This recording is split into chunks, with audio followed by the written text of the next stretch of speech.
그 감독의 권한에 있어서 제일 큰 두 가지가 있어요. 뭐 세 가지 정도 될 수 있는데 자, 한번 봐보세요. 지금으로부터 저도 21년 전에 희진 감독님하고 그 드리블 사건 때문에 사실 그때 감정이 좀 상한 게 있었는데 전반전마저 저를 뺐어요. 살아 드리블 살라 손흥민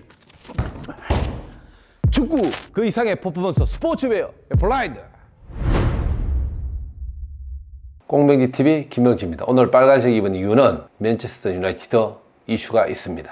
네, 지금 맨유에서 감독이랑 선수, 테나 감독이랑 제이든 산초랑 되게 불화로 지금 막 많은 얘기가 있던데 1군 시설까지 이제 이용 못하게 한다 이런 내용이 있던데. 일단 뭐 테너 감독이 산초를 이제 그 엔터리 명단 뺐을 때 산초에 대한 얘기를 이제 공식 인터뷰했었는데 뭐 예를 들면 산초의 그 운동 정상적으로 했고 그 다음에 컨디션에 어떤 뭐 문제가 있어 보이는 느낌으로 이제 그 인터뷰를 했었는데 이제 산초가 이제 그게 이제 자기의 성명을 올린 거지. 그건 뭐냐면 난 문제 없다. 그 문제 없다는 얘기는 뭐냐면 당신이 나를 싫어해서 경기를 안 뛴 거지, 존중 안 해서 안 뛴 거지, 딴 문제가 있는 거 아니야, 이렇게 이제 해버리니까 감독 입장에서는 이거는 약간 항명이잖아. 그래서 1군 시설 전체에 이용 못하게 하고 그 다음 식사도 거기서 못하게 하고 등등등 했는데, 문제는 뭐냐면요, 산초 선수가 맨체스터 유나이티드 올 때 금액이 얼마였냐면 이 정도만 1200억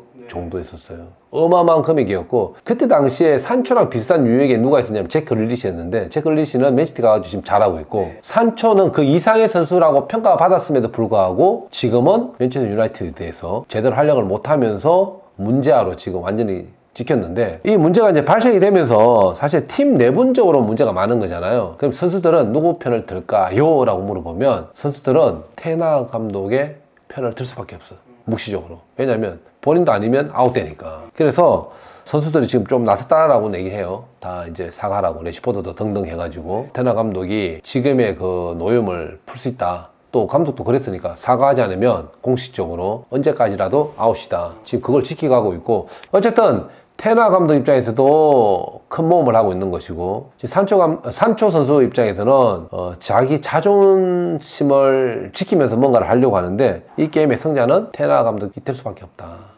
왜? 산초가 메시지는 아니잖아. 그렇죠. 메시라면 모를까? 메시는 그 팀의 모든 그 경영에 있는 경영 지분 내지나 또 경영에 포함되어 있는 수익 구조나 이런 게 메시가 거부권을 하게 되면 그게 오늘 리스크가 너무 큰 거야. 그럴 때는 구단 수뇌부 입장에서는 선수편을 들어줄 수 있어. 언제? 여러분, 레알 마드리드 옛날에 지구 방위돼 있던 시절 생각나나요? 5명의 선수가 딱 뭉치면 감독 바꿔야 됐어. 산초가 그런 존재감은 아니잖아. 몰라, 지난 시즌 뭐 예를 들어서 홀란드처럼 한 30골 때려놓고 그랬으면 모를까? 지금은 테나 감독이 절대적으로 우위에 있는 게 사실이고, 또 하나는 뭐 맨유의 뭐 전설들, 또 맨유 출신들의 또 스타 플레이어들이 다 산초 가서 빨리 사과하라, 이 얘기이고, 그 다음에 이런 짤도 있더라고요.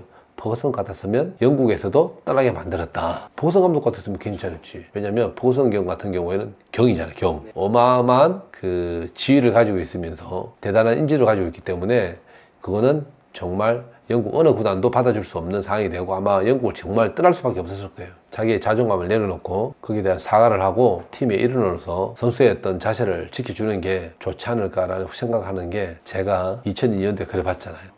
그거요. 그 선수와 감독 간의 그런 관계에 있어서 솔직히 산초도 안 띄껴줘가지고 그런 마음, 불만이 이렇게 생긴 거잖아요.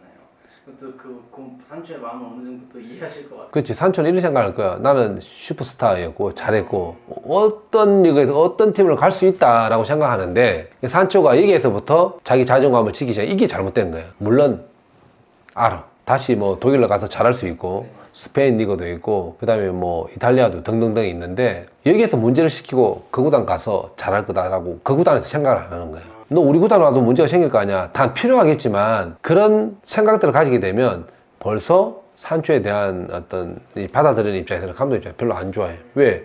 우리 구단 와서 또 나 밑에서 너 마음대로 할 거 아니야. 이게 되면 누가 받겠어. 그렇게 되면 안 되는 거니까 지금 일단은 먼저 산초가 테나 감독한테 사과하고 경기를 뛰는 게 괜찮은데, 이게 팬들을 봤을 때나 주변 사람을 봤을 때 이것 때문에 네가 뭐 무너져서 너 자존감이 다 없어져서 이렇게 생각 안 할 거야. 오늘 진정성 있게 얘기를 하고 선수로서 어떤 가치를 경기장에서 보여주게 되면 그게 성공한 모습이 될 때다. 그리고 또 하나는 이런 게 있어요. 내가 자존감이라고 생각하면 핑계거리만 계속 찾는 거야. 여기서부터 문제가 생기는 거야. 안 좋은 쪽으로만 계속 생각하는 거야. 나를 기분 나쁘게 했다, 나의 자존감을 떨어뜨리겠다, 감독으로서의 어떤 그런 것들 존중이 없었다, 리스펙이 없었다 등등등 할 텐데, 반대로 이거는 나를 성장시키기 위한 감독의 어떤 그런 철학이나 팀을 리더로 끌고 가는 그 방법이라고 생각하면 그게 자기가 순응할 거야.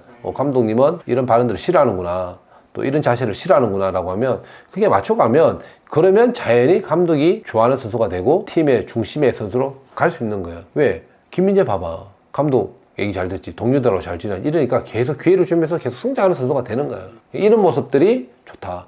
가지고 있는 게 많은데도 불구하고 이런 인간적인 관계 때문에 문제가 생긴다면 그 어떤 슈퍼스타도 경기를 뛸 수가 없다. 왜?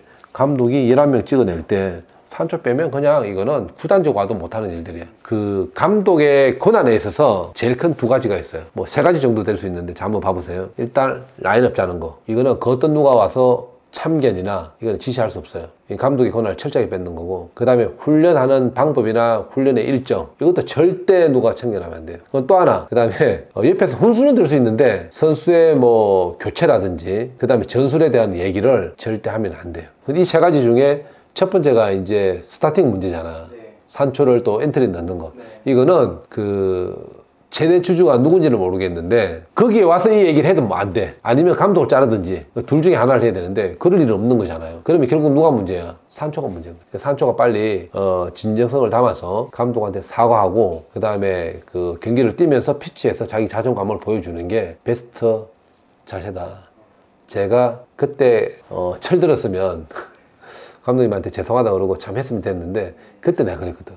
팀에 가면 에이스였고, 그때 당시에 연봉도 어쨌든 골키퍼 중에 전국에서 제일 많이 받는 선수였기 때문에 약간의 자존감을 가지면서, 그 자존감도 아니지, 사실은 약간 삐뚤어진 자존감이었지. 이제 그때는 그랬어요. 근데 이제 산초도 계기를 통해서 느끼게 되는 것처럼 저때도 그 계기를 느끼면서 제가 32살 때 그 일 당하고 팀에 들어가서 감독님 말 잘 듣고 밴드라고 잘 지내야 되고 구단 사무가 잘 지내야 되고 이런 것 때문에 많이 느꼈잖아요. 그 이후로 제가 14년 동안 더 했어요. 산초도 빨리 사과하고 긴 시간 동안 선수생활 잘했으면 좋겠어. 산초의 마음도 뭐 이해는 하는데, 그 자존감, 자기를 짓밟았으니까. 근데 감독은 팀을 만들기 위해서 산초를 희생타로 삼을 수도 있는 거야. 근데 그걸 잘 받아들이면 산초는 테나 감독 마음속에 들어가는 거야. 근데 이 과정에서 산초가 지금 반응을 했기 때문에 문제가 생긴 건데, 어쨌든 테나 감독이 팀의 기강을 잡는 방법 중에 하나라면 산초는 빨리 정리를 해야 되는 건데, 지금 이제 산초의 마음은 이해가 돼. 자기 자존감을 먼저 건드렸으니까. 근데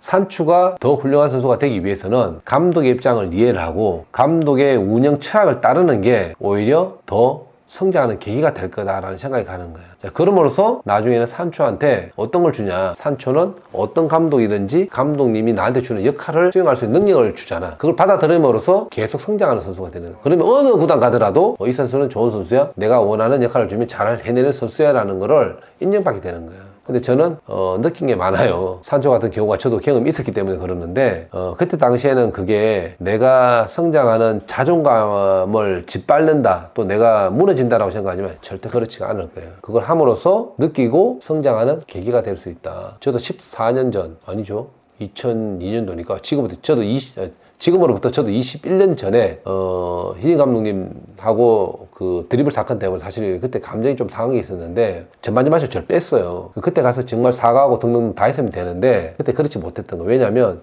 팀에 돌아가면 내가 경기에 뛸 수 있는 팀이 있다라고 생각했던 거예요. 그게 아니었다는 거예요. 월드컵 끝나고 난 이후에 제가 느꼈던 게, 감독님이 주는 역할 참 잘해야 되고, 그 다음에 그 팀이 가지고 있는 역할 잘해야 되고, 구단과의 관계, 밴드와의 관계, 이걸 참 잘해야 되는구나 라는 걸 제가 이제 그때 알았던 거예요. 그때부터 잘해가지고 제가 32살 이후에 제가 14년 동안 선수생활을 더 했으니까, 만약에 그때 깨치지 못했다면 가는 팀마다 감독님마다 제가 아마 티격태격 했을 것 같아요. 근데 희진 감독님한테 그때 당시에 어쨌든 그랬지만 이후에는 지금 뭐 잘 지내면서 감독님하고 인사도 하고 이제 그렇게 이제 지냈는데, 어쨌든 그때 많은 것들을 배우는 계기가 됐고, 어쨌든 감독님한테 그런 마음의 그런 것들을 얘기했던 적이 있어요. 그러면 다 풀었는데, 어쨌든 희진 감독님한테 좋은 경험을 통해서 제가 오랫동안 선생을 하는 그런 하나의 좋은 경험이 됐던 것 같아요. 산초도 빠르게 되돌릴 수 있는 그런 시간을 갖고 피치 위에서 멋진 선수가 되기를 바랍니다.